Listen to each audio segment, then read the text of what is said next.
Bonjour, alors aujourd'hui présentation du numéro 37 de la collection Warhammer 40 000 Imperium proposée par Hachette Collection.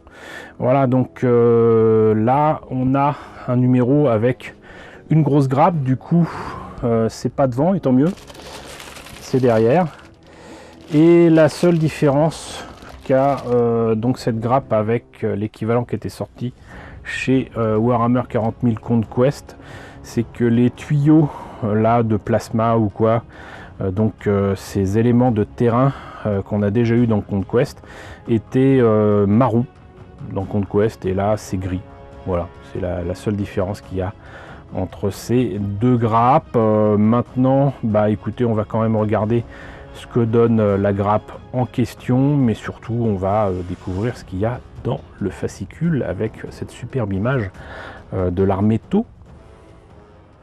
Alors encore une fois, pas grand chose à dire sur cette grappe, si ce n'est que si, il y a quand même de beaux détails, hein, mais comme pour la plupart des éléments de décor de Warhammer, c'est quand même assez épais comme pièce. Voilà, mais je pourrais très bien les utiliser pour faire des réacteurs.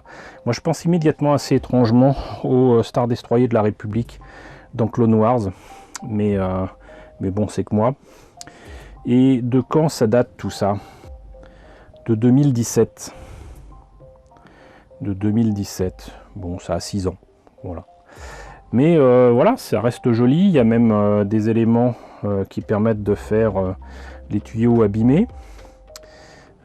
Sinon, c'est modulaire, hein, c'est-à-dire que vous pouvez vraiment placer ça comme vous l'entendez. Et il y a quand même de beaux détails. Mais du coup, mis à part que là, par exemple, c'est des détails qui font très clairement Warhammer avec des crânes et tout ça, ici ou là. Il y a d'autres morceaux de tuyaux qui pourront certainement servir pour des kits bâches. Hein, voilà. Mais donc, écoutez, maintenant qu'on a vu ces toyos, on va voir le fascicule avec l'Empire Tau.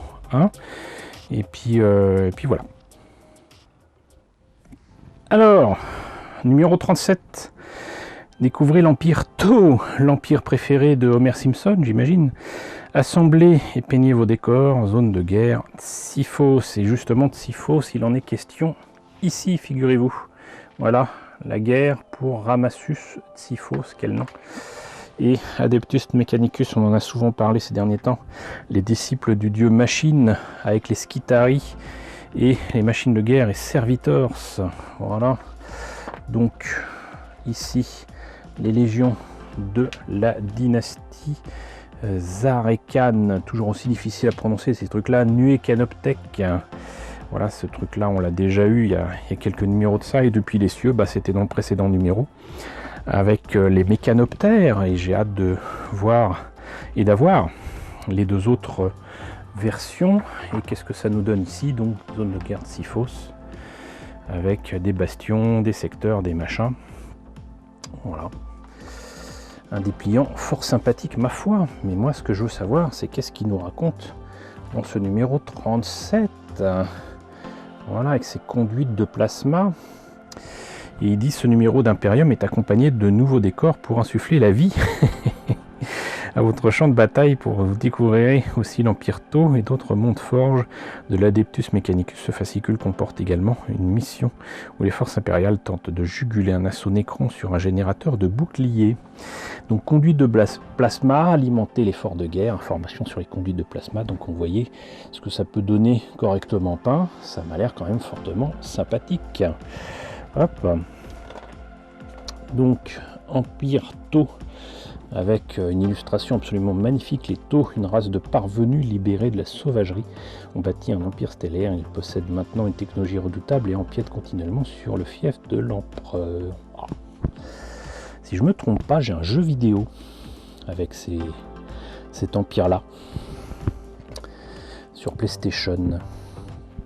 Metallica, voilà autre chose. On passe de Homer Simpson à un groupe de musique.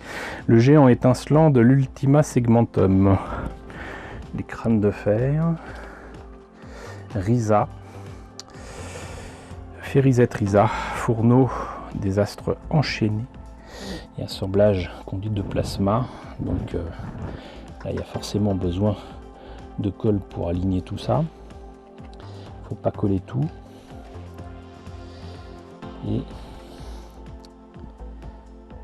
du coup, on passe à n'importe comment visiblement. Ouais, donc il y a ces trucs là, faut pas les coller parce que ça se met dedans ou ça s'enlève. Voilà, j'imagine que c'est le fameux plasma.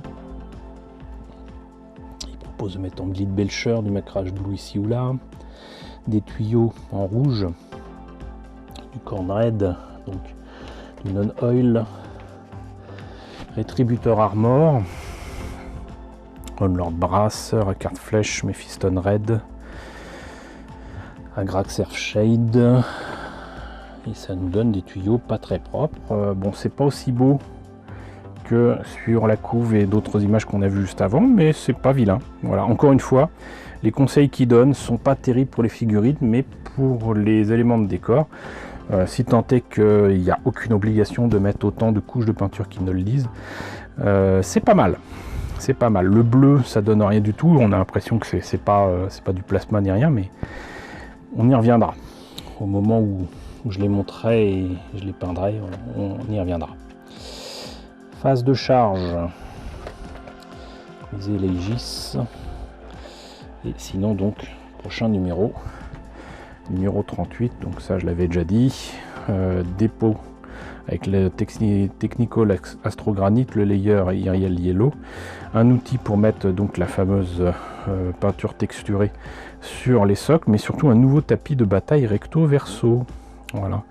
Et sinon, numéro 39, on va avoir de nouveau ce fameux catafron, hein, voilà, qui va venir compléter nos armées de l'Imperium.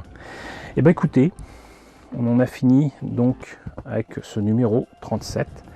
J'espère que cette présentation vous a intéressé. N'hésitez pas à me dire ce qu'il en est dans la section commentaires. N'hésitez pas à liker, n'hésitez pas à partager, n'hésitez pas à vous abonner si ce n'est pas déjà le cas. Coucou, nombreux abonnés qui nous ont rejoints ces derniers temps. Bienvenue ici, coucou aux grands anciens qui me suivent depuis 7 ans. Merci à tous de votre fidélité, merci à tous de votre soutien sur Tipeee, sur Paypal.